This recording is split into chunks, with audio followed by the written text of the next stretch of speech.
Assalamualaikum warahmatullahi wabarakatuh. Salam Merdeka Belajar.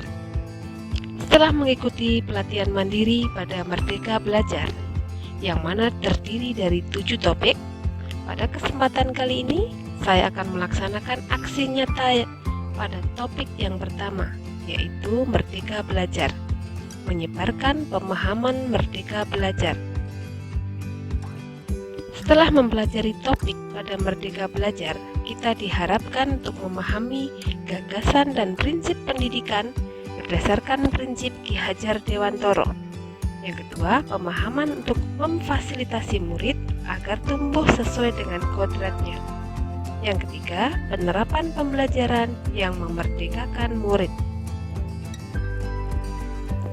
Bapak dan Ibu guru hebat, pada topik yang pertama terdiri dari 5 modul, yaitu modul yang pertama mengenali dan memahami diri sebagai pendidik, modul yang kedua mendidik dan mengajar, modul yang ketiga mendampingi murid dengan utuh dan menyeluruh, modul yang keempat mendidik dan melatih kecerdasan budi pekerti, modul yang kelima pendidikan yang mengantarkan keselamatan dan kebahagiaan. Bapak dan Ibu guru hebat, pada topik yang pertama, mengenali dan memahami diri sebagai pendidik, yaitu memahami dan menghayati diri sebagai manusia yang merdeka untuk terus belajar. Nah, sebelum memerdekakan murid, kita harus memerdekakan diri sendiri dengan cara merefleksi apa yang telah kita lakukan. Yang kedua, menyelaraskan peran guru yang relevan dengan konteks murid dan zaman. Yang ketiga, bertutur kata lembut, mendengarkan pendapat, memotivasi untuk gemar dan senang belajar. Lantas, bagaimana cara mendidik dan mengajar pada kurikulum Merdeka Belajar? Di modul kedua, mendidik dan mengajar. Perlu kita ketahui sistem pengajaran zaman kolonial yang masih digunakan saat ini dan harus kita ubah. Contoh diantaranya: 1. Meminta murid berdiri di depan kelas saat lalai mengerjakan tugas. 2. Murid duduk rapi menghadap ke depan dengan kelas yang hening. 3. Melakukan perengkingan berdasarkan nilai pengetahuan. 4. Menyeragamkan pembuatan tugas. Dan yang kelima, memukul murid karena tidak mengerjakan tugas. Pada modul yang ketiga, mendampingi murid dengan utuh dan menyeluruh. Dalam proses mendampingi terhadap murid, kita harus menyesuaikan dengan kodrat keadaan. Kodrat keadaan ada 2, yaitu kodrat alam dan kodrat zaman. Kodrat alam, sifat dan bentuk lingkungan di mana anak berada. Sedangkan kodrat zaman disesuaikan dengan zaman di mana anak tersebut berkembang. Jadi tidak ada individu yang sama dan zaman selalu bergerak dinamis. Dalam mendampingi murid, guru juga harus berdasarkan asas Trikon. Asas Trikon ini dianggap menjadi jawaban yang tepat untuk menuju pembelajaran yang berpihak pada murid. Asas Trikon diantaranya: 1. Asas kontinu, asas konvergen, dan asas konsentris. Asas kontinu artinya pengembangan yang dilakukan secara terus-menerus. Asas konvergen adalah pengembangan yang dilakukan dapat mengambil dari berbagai sumber dari luar, bahkan dari luar negeri. Dan asas konsentris adalah pengembangan yang dilakukan harus tetap berdasarkan kepribadian kita sendiri.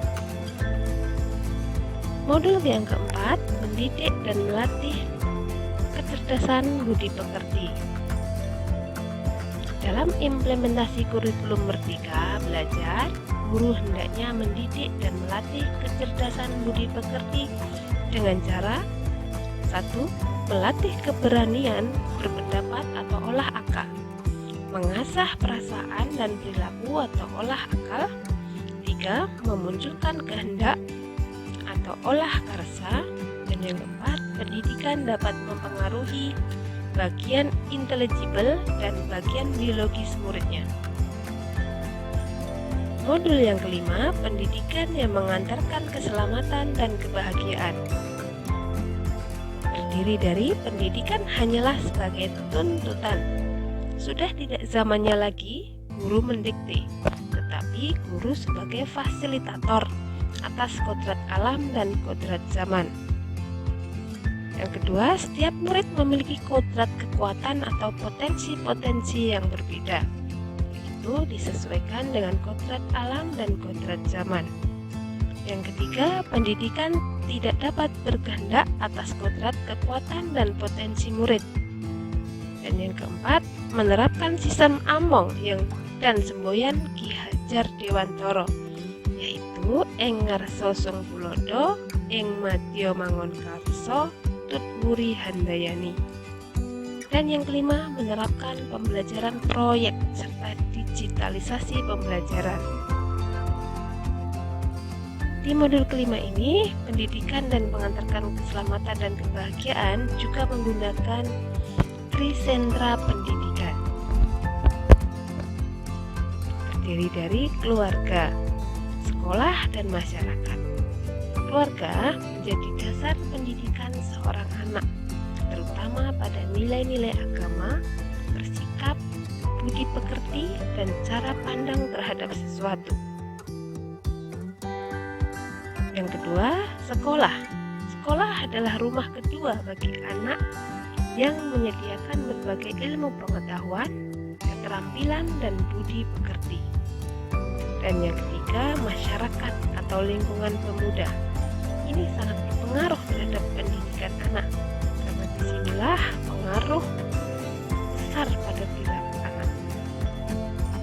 Nah, demikian paparan dari saya pada topik Merdeka Belajar. Terima kasih.